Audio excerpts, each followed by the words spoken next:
I'm Stephanie from Rearview Rhonda. And I'm David from The Devil Lettuce. We're excited to share the noise coming out of this town. This is Noise and Nonsense, a podcast about the bands playing your favorite house shows, DIY venues, or melting faces at the local bar down the street. These are the bands you should know, the ones killing it locally, in rock, punk, metal, all local, all killer. Support your local scene. Let's dive in. Hey, how you doing? I'm doing pretty well. Long time no see. Yeah, it has been. I know. We need to get back on a regular recording schedule. Need to get caught up because I feel like reaching out to all you bands out there to hit up Noise and Nonsense so we can book some recordings. / message me back. Yeah. Yeah, so we have Jade coming in today. I stopped into Golddust. Been in there a handful of times. We've played there. They have really nice clothes. They do. I mean, it's like obviously the music's amazing in there, right? Yeah. Like the selection but yeah, I picked out 2 really fun shirts for work, and I was like, awesome old Wrangler, like vintage, cool. like button up, and I was pretty excited. So, man, that's the only thing about vintage clothes is I don't think they had 7-foot dudes back then. Yeah, like I cannot find anything to fit. That is true. Like clothes were smaller, right? Oh man, he had a Pink Floyd shirt there that I wanted so goddamn bad, but it was like a regular large. And it was like definitely, and it showed like an inch of my belly above. I was like, well, that was kind of the thing in the 70s, though, right? Anyway. Yeah, right.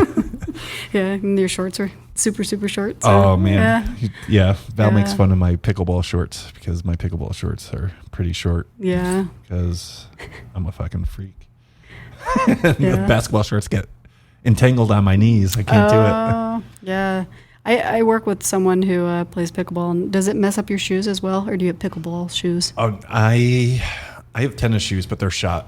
Yeah. I've been playing for about 6 months, so his are like all torn up on the insides. Oh yeah, they're done. Yeah. Like I played yesterday, and after playing yesterday, I was like, fuck, I need to find new shoes.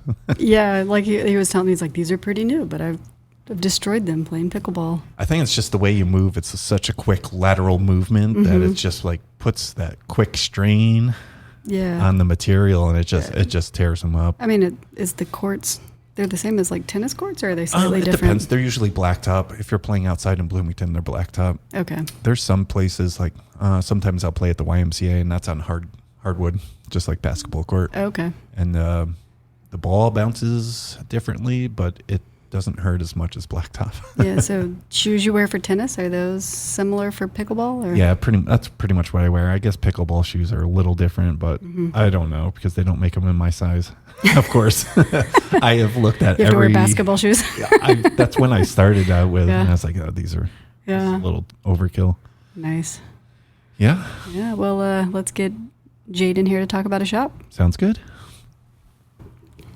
Welcome back to Noise and Nonsense, where Bloomington bands and noisemakers get louder and louder. I'm Stephanie from Rearview Rhonda.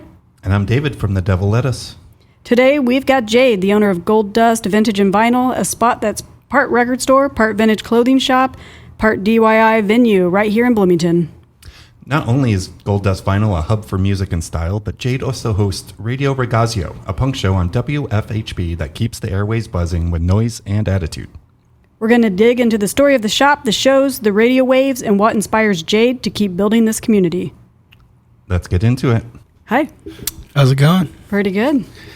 Thanks for having me. Yeah, thanks for joining us. So for those might not know, can you introduce yourself and a little bit about your shop? Yeah, my name is Jade Linton. Not a lot of people know this, but I actually grew up in the Bloomington area, kind of out in the country. But yeah, I grew up going to a bunch of shows here at Rhino's and, all the old DIY venues in town, and was in like a metalcore screamo band for a long time. Basically, I rode BMX growing up and got into music. The music that I like today mostly through BMX videos and skate videos, and that kind of just fueled a whole fire for the rest of my life. Yeah. Fun. Those 96 better things just kind of run in your head. Yeah.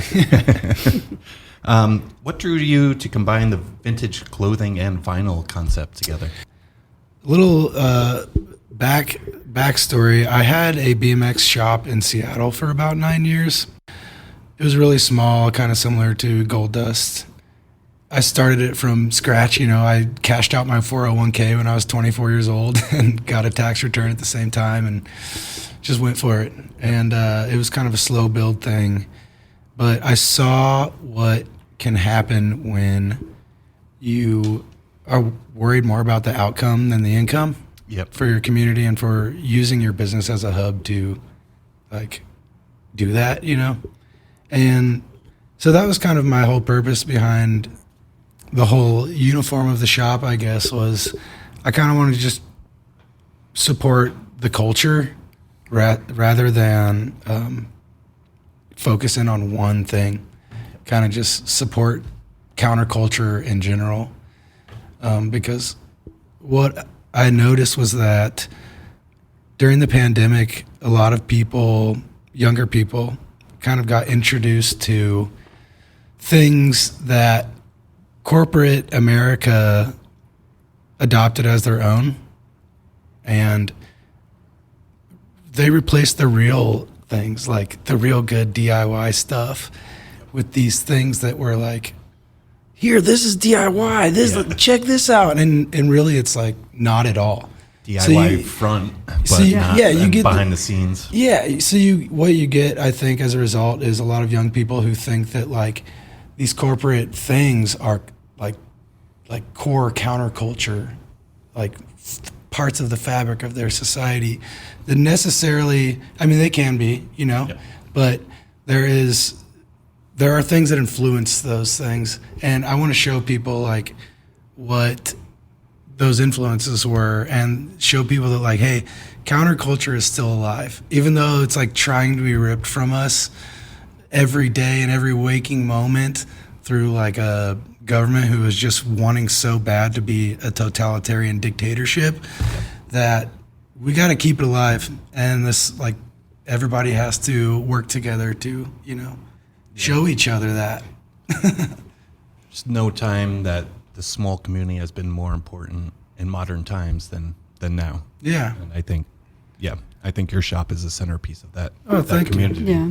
I think one of the most important things to me right now, just to remember every day, and I've been trying to say it on the radio show too, is we're being socialized to look for reasons to not like each other and hate each other at first glance right now. Yep. Mm-hmm. Like, we're walking on the streets and you want to look at that person walking on the street and be like, I don't like their outfit, or like, I don't like what they're doing, or whatever. I don't like that they are rich and I'm poor, whatever. But what we need to do, I think, right now more so than ever, is like look for those reasons to love each other and look for reasons to like that person that you may necessarily not like and you don't know why, or whatever. We got to find reasons to love each other, because if we want a bigger picture to happen, if we want more support for minorities and other countries going through genocides, if we want to actually make a difference, our community has to come together first and look for reasons to love each other so that we can together make a difference.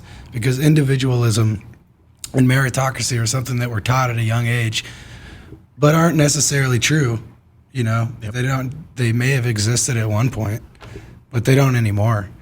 And the only way we're going to make a big difference is by coming together as a community and loving each other and look for reasons to like each other. And I think if that happens, then we can make really big differences. If you visit other communities that are doing this throughout the state, throughout the country, you go to other places and you're like, whoa, this town just feels amazing. Like, what's happening here? And it's because there's more love flowing around in the community.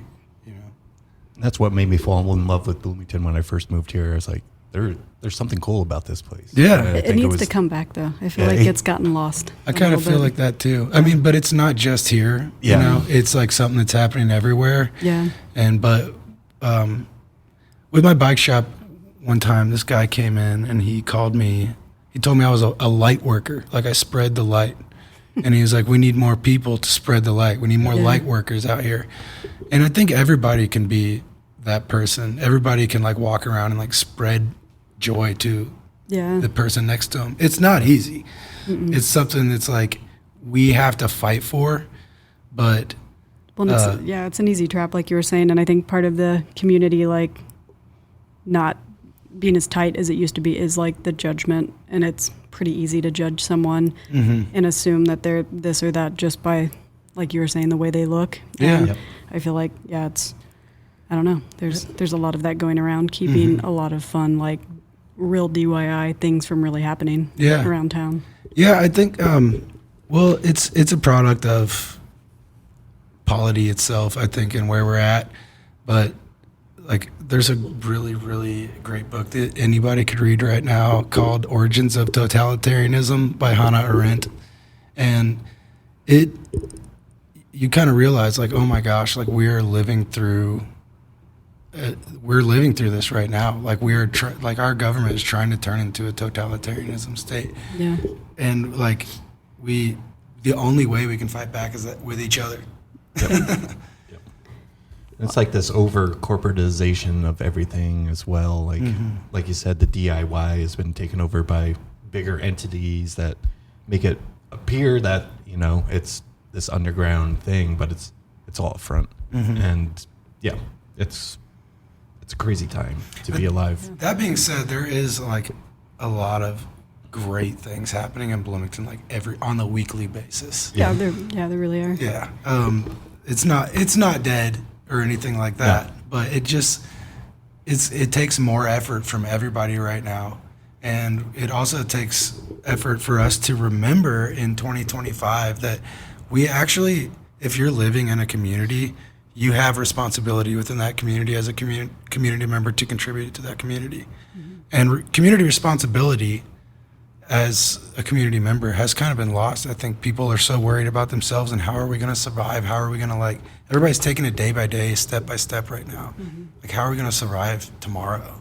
Yeah. You know, but if we all take on some kind of responsibility within our community, no matter what it is, even if it's being a bartender or like giving the homeless, the unhoused community next to you some bagels that you have left over from your bagel shop that you bring to the radio station, or Golddust every day, you know, like, it can be simple. Your responsibility could be giving your neighbor a cigarette in the morning. It doesn't matter. As long as you take a responsibility to spread joy to someone else in your community and make their life a little bit easier, I think that is, like, we have to remember that is something that we have in our hearts that we have to do for each other. Yep.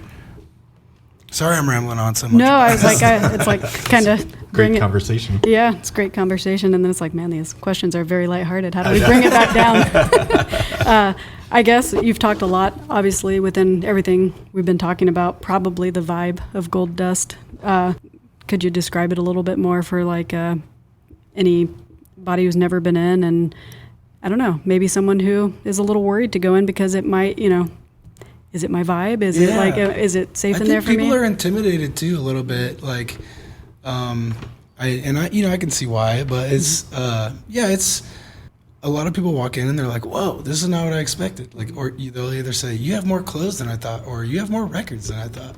But yeah, it's kind of just a pretty small curated space with mostly punk, rock and roll, metal, really just punk and punk adjacent music and media.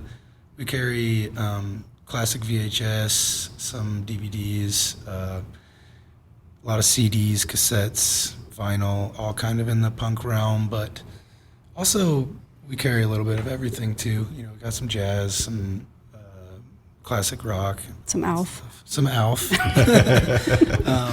I used to call my old roommate Alf. Kind of looked like him. Yeah. And then the other... I feel like we all need a photo now. And then the other half is vintage clothing, and I try to focus mostly on like more true vintage items, things from like the 60s through 50s through early 2000s. I kind of try to avoid 2000s stuff, and here's why. Because 2000 style. This is going to be controversial. Hot take. Garbage. No, Really? I'm saying I'm gonna fight bringing in 2000 stuff, because if you encourage something, if you're like, oh hey, this is what's cool in my eyes, or this is what I think is neat, other people will be like, oh yeah, that true vintage stuff is cool. Yep. You know, and I think I learned that through having my bike shop. When I first opened a BMX shop in the city, there was no other BMX shop, and people were like, BMX only? Like freestyle BMX only? And there was not a huge scene. And by the time I left, like 9 years later, by the time I closed, there was like hundreds of people coming to our events, and I had people from like 15 countries staying at the shop, and you know, That's it awesome. was like you just see what, like, if you stick with it, if you stick with your beliefs and you stick with your morals, people will eventually see it and come around and change people's lives, you know? Like, there were kids who came into that shop whose parents were on the streets. The kids were living on the streets, living in like really rough situations. They would come in and start hanging out. I'd get them on a bike, you know, show them the local skate park that you can ride for free. And in the 9 years that I existed, I saw so many kids come in here who could have ended up on the streets, could have been like full-blown drug addicts from the time they were 10 years old. But instead, they chose this bike and to go to this skate park that exists there for free, and to change their lives. Yep. I saw these kids grow up, get jobs. Like, it was amazing. And it was just like, I never made, like, I made enough to pay my bills, which is kind of what I'm doing now. You know, it's not like I'm getting rich off doing this, but you get to see like what your one footprint can do. And if you can help one kid stay off the streets, then it's worth your whole life. Yep. Basically, you know, like that is more rewarding than like any billions of dollars that I could have ever. Like, I don't know. So I see that, and I see that, like, I thought kind of maybe I'd never have the same feeling with Golddust. You know, it's like, what can I do to like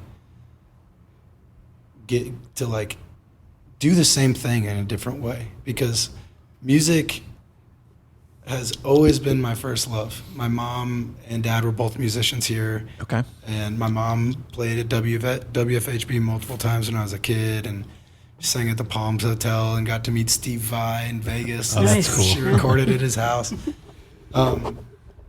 Yeah, so I don't know. I just got to see what it can do for kids, and like if you put in a little effort.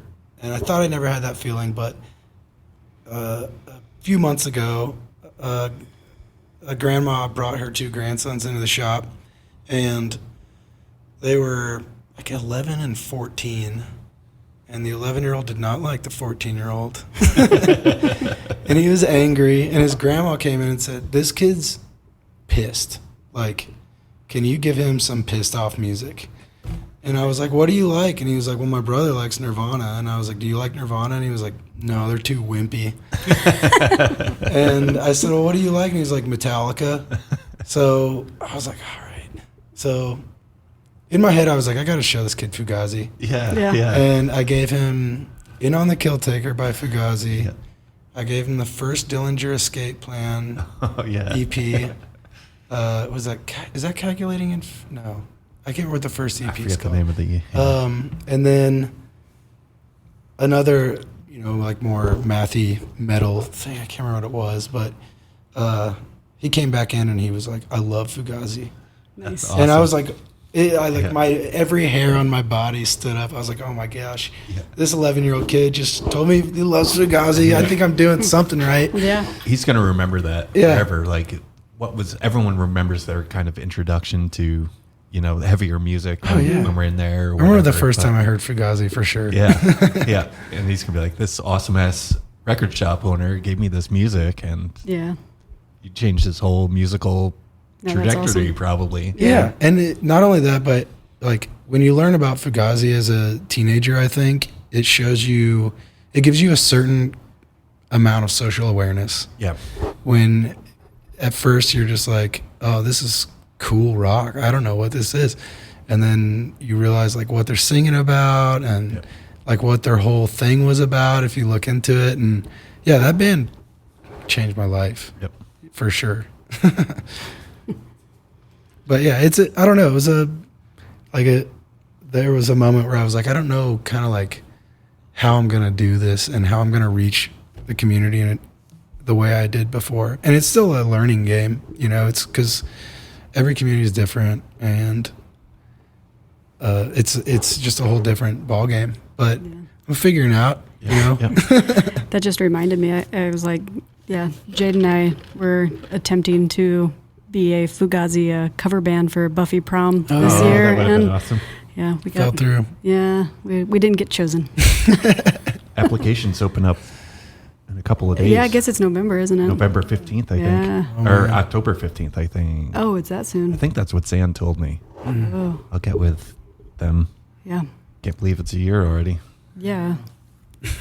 Well, I guess you've kind of already touched on this, but what role do you see the shop playing in Bloomington's music and arts community?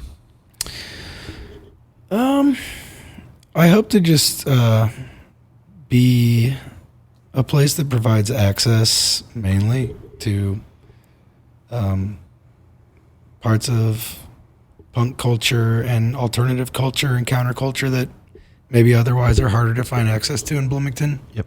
That's my main focus with the shop, really trying to be a resource for people who want to find those kind of things, but also like people who just want to come in and talk. Like so many people come in and just kind of like vent about their lives while they're looking through music and stuff. And like, I'm totally here for that. If you need that, like come on in, you know? Another thing I've been trying to do is when we have events, it's kind of hard because not everybody wants to accept help or admit that they need help. But I've been trying to find somebody in the community who needs a hand financially. Yep. And at our events, I'll put up like a QR code, basically, that you can send money straight to their Venmo. That's awesome. And then we'll also have like funds for the bands. Yep. And so far, it's like people have been so happy to donate to both. Mm-hmm. And it seems like that's something that should be at every show. Yeah. And somehow, some way we should figure out a community emergency fund. Everybody can have this QR code.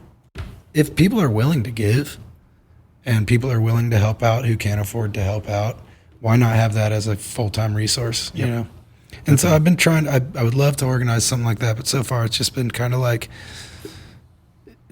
trying to find somebody who needs help and saying, hey, let's put up a QR code. Like, yeah, and it's awesome. Like, not only do these people get help, but the community gets to help these people out, and it gives them a sense of responsibility too. We're like, hey, I'm helping this person pay rent this month. That's awesome, you know? Yep. It's a good feeling. Like, those are the kind of riches that we should have. The George Washingtons aren't going to really give that to you. Yeah.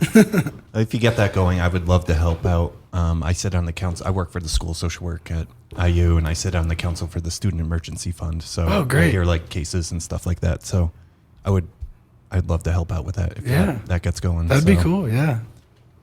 Okay, where are we? Yeah, where are we? Let's see. I came into the shop last week, and I want to say thank you that you introduced me to New Brutalism. Yeah, I've been listening to them. I do like how like none of their songs have like titles, right? They're just like numbers. That's awesome. Yeah, they're great. I'm glad you like that. Yeah, I've been enjoying it. Yeah, they were cool. They had they put out an album. They put out stuff from 2001 to 2003, and then I just saw that they put out a new album last month for the first time in 20-some years, and was like, whoa, these guys are like all gray and white and putting out like some killer post-hardcore, like Big Black, Drive Like Jehu influenced tunes. Yeah, it's fun. With that said, I mean, obviously you're a walking catalog of music, it seems. So, but what is your process for setting up a set list for your punk show? Well, it can either go two ways. Sometimes Pat, who also hosts the show, Radio Ragazzo on WFHB, we will link up beforehand a couple days and kind of plan stuff, or if we're really feeling like we really need to have a show that is reactionary to something that happened, we'll definitely meet up and plan. Songs will go into each other that, you know, or like have a message and things. But a lot of the time, you know, we both, like Pat's a scientist and I have a business and do carpentry on the side and podcasts and whatever else. And so it's, sometimes we just, we'll talk but the day of and be like, so are we going to have a theme? Are we going to do a mixed show? Do you have anything you're feeling emotional or having feelings about that we should be reactionary to? Is there anything going on in town that we can try to build up? So there's a lot of factors, but a lot of the time it's like, mixed show tonight. Let's go for it. But, you know, last week was like full, every song is going to be anti-fascist sentiment tonight. So if you listen to last week's show on Radio Ragazzo, you'll hear that. But I mean, it's sometimes we just are pissed off and we need to reflect that in the show. And I think it's really important to use the show as a place where we can play songs that say things like I hate the USA on public radio and then explain why. And it's just like that. I think we kind of decided in the last few months that like we have to at least do that a little bit every show and use this. We have to use this as a platform to like spread anti-fascist sentiment to our community, even if people don't want to hear it on the radio while they're driving, maybe. But it's.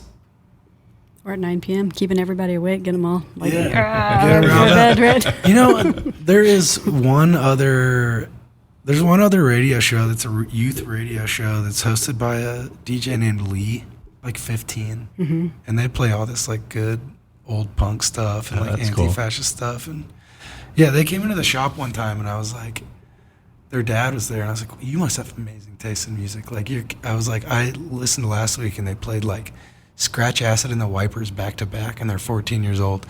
And his dad was like, Lee shows me all this stuff. That's why. And I was like, man, this is amazing. Cool. And that's why like youth radio, especially in our town, is so awesome. Yeah. Like the fact that we have this radio station that like a 14-year-old kid can come on who maybe at school is considered a weirdo or like picked on because of the stuff they like, but they can go on this radio station and be the coolest motherfucker in town. Yeah. You know?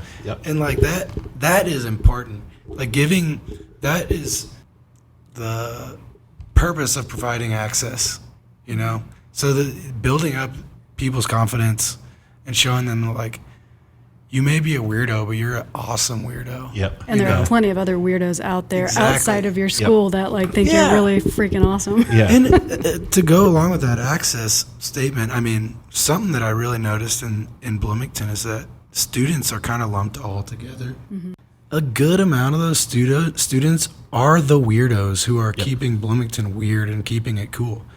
Like those are the people that, like those students, it's more important now than ever for us to give those weirdos access, or else they're not going to be weirdos anymore. There's not going to be Bloomington like weirdos coming into town to express their weirdness as students if we don't like there's no influence outlet for that. it. Yeah, I know we've interviewed a lot of bands here that do a lot of house shows, and during the summer it was like bands are coming in like, oh, we don't really have anywhere to play because it's summertime and all the house venues are shut down. So it's like obvious they're students, right, who are doing a lot of these like DIY house venues, and some pretty cool music coming out of it as well. Yeah, and like I mean, college students have always kept the younger side of the punk culture alive in Bloomington. Houses, like Rot Spot and kids like that. There's always been houses like that here, and there's going to be legacy houses or legacy spots too that have been around forever and like the old heads, but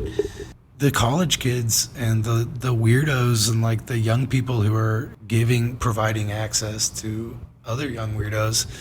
Those are the people we got to build up. Like, those are the people you got to say, like, keep it up. You're doing awesome. Yep. Not like, oh, you're a college student. Yeah. Get out of town as soon as you possibly can so we can breathe or whatever. Yeah, no, I can have parking again. Yeah, that's not what's important. That's what you've like hatred and bigotry being so huge in our culture right now. People are just like leaning into that. Yeah. Yeah. We just can't lean into it. You got to fight back. There's some great Big Boys lyrics. Actually, the song is called Fight Back, where basically they're just talking about being depressed from your government and how you might want to kill yourself. You might have suicidal ideation. You might want to hate your neighbor, but that is a point for them. Any of that stuff that you do, that's a point for them. You're giving them exactly what you want. You're letting them win. Yep. Fight back with love. That's the most important thing. Kill them with kindness. Yep. I guess what's your personal all-time favorite album? That's a hard one. I always say I have So like hard. I always say I have a top 3, and then I'm like, no, top 5, and then I'm like, no, top 10. Yeah. Super mean question, sorry. I will say New Plastic Idea by Unwound is up there. Literally everything released by the Big Boys, especially Lullabies, Help the Brain Grow. I'm going to pick one more, but that's not even, you could talk to me tomorrow and I'll probably give you 3 different ones. Yeah. But I'm going to say, well, let me give you 2 more. One oldie, one new one. LAMF by Johnny Thunders and the Heartbreakers. Just because, I mean, every song, it's like an album I think I've listened to since I was like 12. And I've never like not loved it. That's awesome. There's a new album that just came out last month that I've been listening to a lot by this band called Human Leather.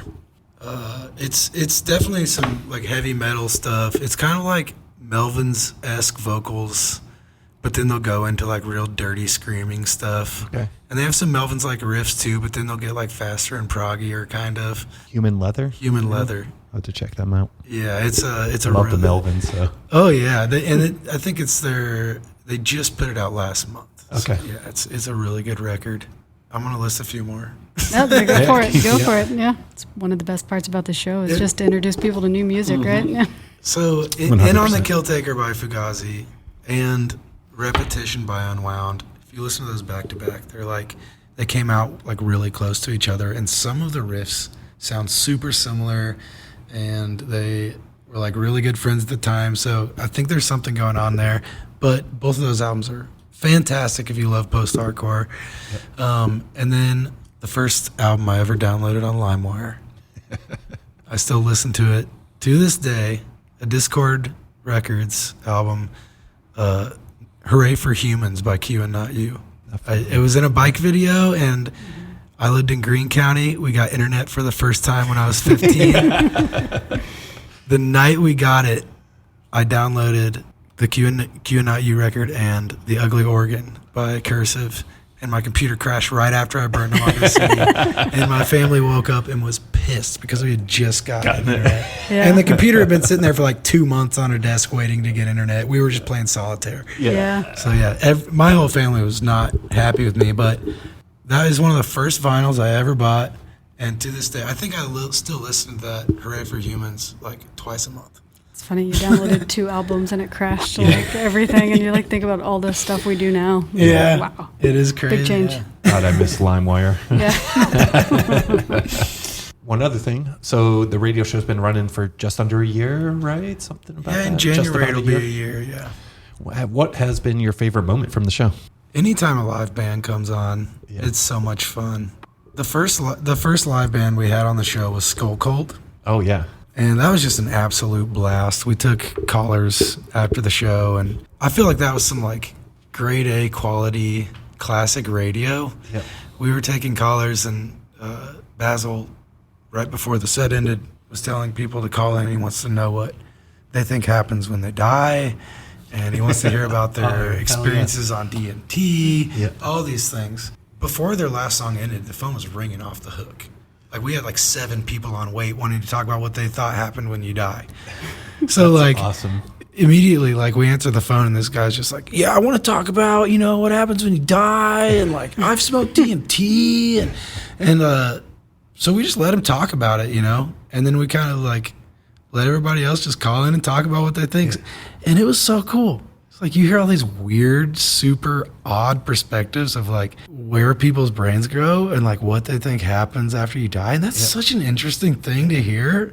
But yeah, it was just cool on the radio. We're like, did not expect it at all. Did not expect that. That's what's cool about community radio, right? Is one of these big box stations, are you ever going to hear that? You're not. Yeah. Because everything's so pre-programmed and Yeah. But I think my favorite part of the station or part of the show really is like people come in who have always wanted to be on the radio. Yep. And because like Pat and I had both always wanted to be on the radio. I mean, those are my earliest dreams. I would drive around with my mom pretending to be a radio DJ.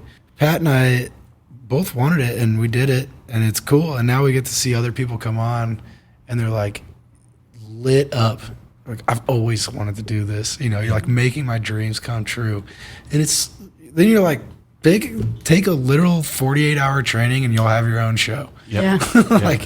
It's just so cool. You get to see these, you get to see people's like hearts just like bursting with excitement when they get to be on the radio for the first time, and that is like a really cool thing to experience. Yep. Funny, this podcast was almost a radio show. I did the training, and then I got a 11 to 1 a.m. spot on like Saturdays. I was like, it's just going to be a podcast. I'm old and sleepy. Yeah. Maybe we I can would have do been a hard no if you had asked me. No, thank you. You don't want to do it then? No. Maybe we can do a special Radio Ragazzo Noise and Nonsense podcast edition. That would be awesome. Yeah, that'd be fun. Yeah, That'd group be it with super fun. whoever is the interviewee to like do a little live music as well. Yeah, that'd be awesome. That'd That'd be cool as shit. Yeah. Let's do it. Set a date. Let's make it happen. Sounds good. Yeah, we'll chat after this. Yeah. Well, thank you. That was Jade from Golddust Vinyl and WFHB's Radio Ragazzo. Seriously, if you haven't been into the shop yet, you need to check it out. Flip through some records, check out some vintage threads, and maybe even catch a show. And tune in to Radio Ragazzo Weekly to get your dose of punk Wednesdays from 9 p.m. to 11 p.m. And big thanks again to Jade for hanging out with us today. Yeah, thanks for having me. I really appreciate it. Yeah. And always thanks to everyone for listening. This is Noise and Nonsense. Stay loud. Be weird. Stay pissed. Yes.